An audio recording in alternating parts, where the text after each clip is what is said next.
Hello, I'm Lucy Adlington. Welcome to this presentation on the history of black in clothes and accessories.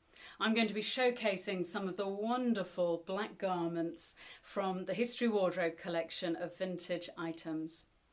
Now, black through history has had a really varied and quite contradictory set of meanings. At different times and in different places, it's represented piety and professionalism, but it's also been worn by creatives and rebels. It can mean high status and wealth, or it can mean poverty and hard work. It's been worn by young people, but then also associated with age.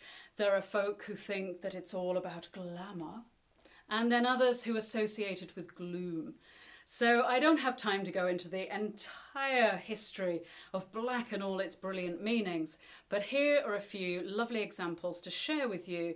And just so you know, I'm recording this in the run-up to Halloween, so I'm feeling fabulously sensational and spooky in a 1930s black silk velvet gown with black sequins, almost like armour, black beading and black chiffon dress, and then a little silver buckle on the black shoes. So for me, this is a glamorous look, the 1930s bit of Art Deco style. But with clothing collections, people tend to think that black is a bit boring. And actually, my mother set this idea in my mind when I was a teenager, back in the 1980s. My mother said black was boring. Black was dull. People shouldn't wear black. And particularly that young women, girls, teenagers shouldn't wear black. And I wanted to. I wanted to be a goth. I mean, the fact that I was in no way cool enough to be a goth was irrelevant. The real sticking point was that I had no black clothes, apart from one black t-shirt, except it had Duran Duran on the front. So I had to put it on back to front and wear a jacket over it, and it was a total failure as an outfit. So I want to prove that black is not at all boring, that the way you can have the weaves and embellishments and cut and design of black textiles, it can create astonishing looks. And just as an example of this, a piece of embellishment here on cotton net. We've got some soutache braid, we've got black bugle beads, glass tiny beads, and then these great big, almost beetleback beading here shapes. And these are what is known as French jet. You and I could call it glass. And then beaded tassels dangling from the bottom. So it has a wonderful sensuality of it, the way that the fabric moves, but also the way light catches the different facets of black. So I hope to convince you by the end of the presentation that black can be brilliantly interesting. And yet, we'll start with the gloomy aspect. And although I don't have time to go into all the nuances of mourning history, the culture, the cult of mourning, particularly in 19th century Britain, I do want to show you the iconic Victorian widow's bonnet, the mourning bonnet. And this features a very special kind of crimped fabric that was it was pioneered by the silk firm Courtaulds, and they made an absolute packet out of crepe. And they helped fix this idea in the cultural ethos that you had to have crepe for mourning, that properly showed your grieving, and that you could never keep crepe in the house.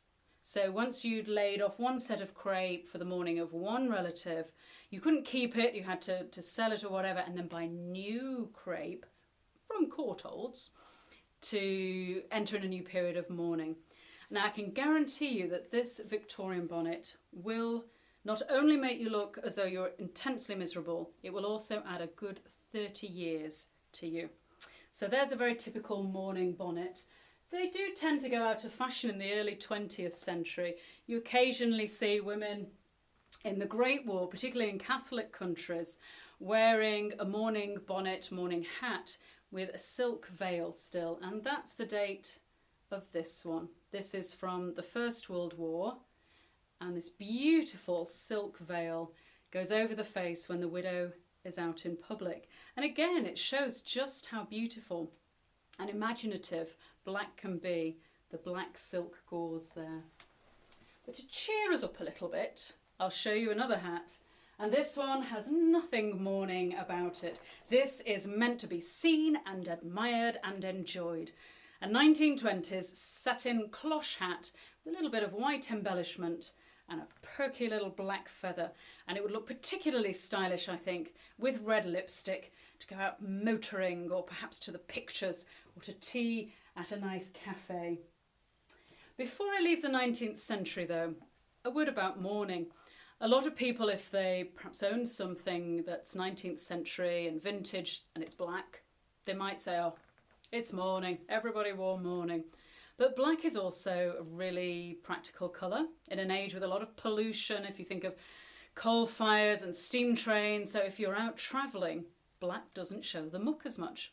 So if you have got a black cape in your collection, or you see one in a museum, just bear in mind that if it's heavily embellished, the chances are it's just a stylish cape. So this is a fine example of a black cape, and this one has amazing embellishments here that do catch the light. You just have to imagine the texture of it. It's not a particularly expensive cape originally. And then one with a fancier fabric still is this one here in the figured damask with a little bit of lace and then more of the French jet. And this one has a bit of ruffling here, so it will fit over your bustle at the back, so perhaps 1880s for that one. But the real humdinger of the collection is one of the beaded capes. And I'd say this is about 1900, so just turn of last century. Look at the fabulous shaping, the Gothic points, and just dripping with the glass beads. And can you see how it catches the light there?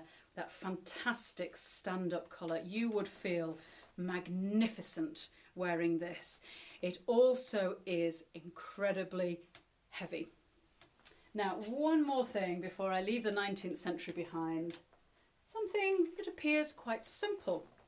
And this has been very cleverly conserved by a talented needleworker. So silk, as you know, has a tendency to shatter and fray, but this one's beautifully conserved, and it's a little 19th century handbag. And I was puzzled at first, how do you get into it? Observe. There we are. How ingenious is that? Who wants it for their Halloween outfit, trick or treating?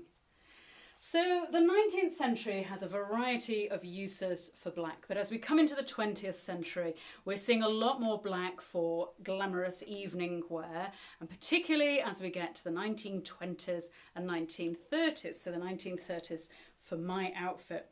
But the 1920s really showcases how bias cut can bring out the best of black textures and black fabrics. This is a 1920s day dress. You sort of have to see it on to see how it works, but one thing you can probably appreciate is the way that the satin has been used. So it's crepe back to contrast the matte and the shine, and then the piecings of the fabric, the way they're put together, not only to glide over the body, but to show interest in the different tonings of the black. Love that one. Something that's not quite as fluid, but also from the 1920s. This stylish day dress. How's that for a plunging neckline? Obviously it has got the modesty piece in, but this one's used the weave of the fabric to enable there to be the shine. It's all black, but the shine makes it look like it's two-tone, and then this brilliant Gothic points here and on the cuffs as well just gives it a little bit of edge and a bit of style. Love that one.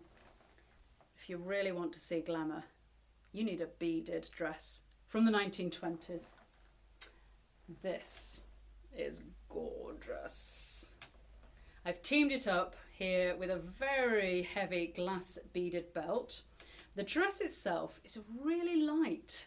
It's got black sequins and black glass beads on a really nice quality black silk net. And look how it catches the lights. We'd be seeing a lot more electric lights out at nightclubs and fashionable restaurants. It's also got Gothic points at the bottom there and within the design of the drop waist. And in case you're wondering, yes, you are meant to wear a slip underneath it. Otherwise it'd be pretty parky. From the 1920s bias cut, we come to the 1930s bias cut, and this rather gorgeous evening dress. I'll just bring it closer so you get an idea of how brilliantly cobwebby the black lace is. Nothing dull or matronly. Ooh. Or sedate about that, and then teamed up with glass beads. But the next dress I'll show you from the 1930s, it always makes me think of one of my favourite Gothic novels, Daphne Du Maurier. The opening line, "Last night I dreamt I went to Mandalay again." And I'm going to give you a clue as to the character I think this dress represents. The jangle of keys. Can you guess? Here's the dress coming up.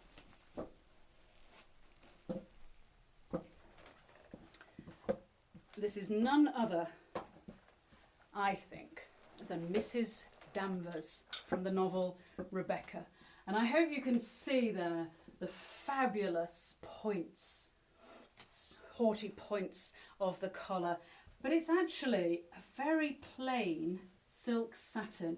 The detailing is quite modest. There are self-covered buttons, and then just the shaping with shoulder pads and then little tiny pleats there to give a bit of interest, and the belt. So super stylish, but quite restrained as well. Just watch for those keys jangling. So we've whizzed through to the 1930s. One thing from the 1940s. Do have lots of black clothes from the 1940s. Some of them tend to be a little bit washed out. The black dyes are not brilliant quality. The fabric doesn't hold it well. But this one is quite special, I think. It's a black Bolero jacket, and it comes with a matching sash. And I can only imagine that it had an amazing black skirt with it. I don't have that in the collection. And this is a fabric known as shark skin. It's not shark skin, this is a rayon mix. It's an artificial fabric, but it gives an incredible sheen thanks to the weave. And eventually versions of shark skin are going to be used for diving suits and swimwear. So I really like the gloss of this. It's almost like a wet look, isn't it? Which is incredibly ahead of its time, I think, for the 1940s.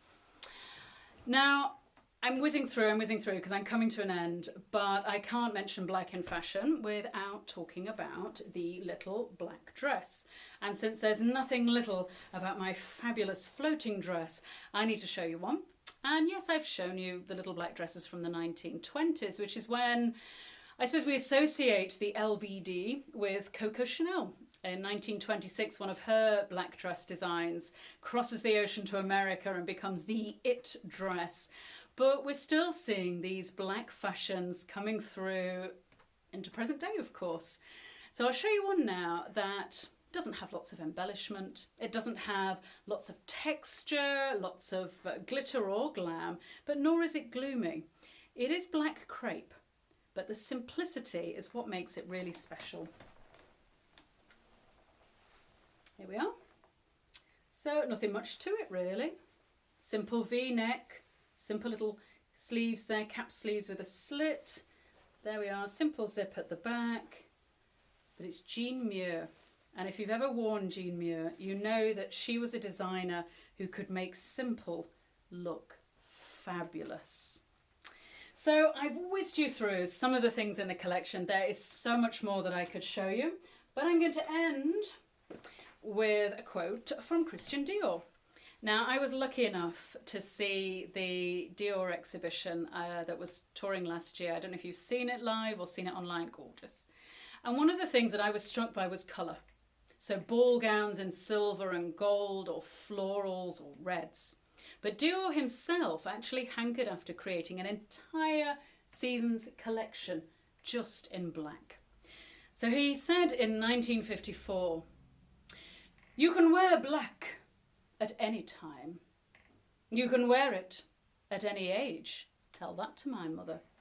You may wear it on almost any occasion, and a little black frock is essential to a woman's wardrobe."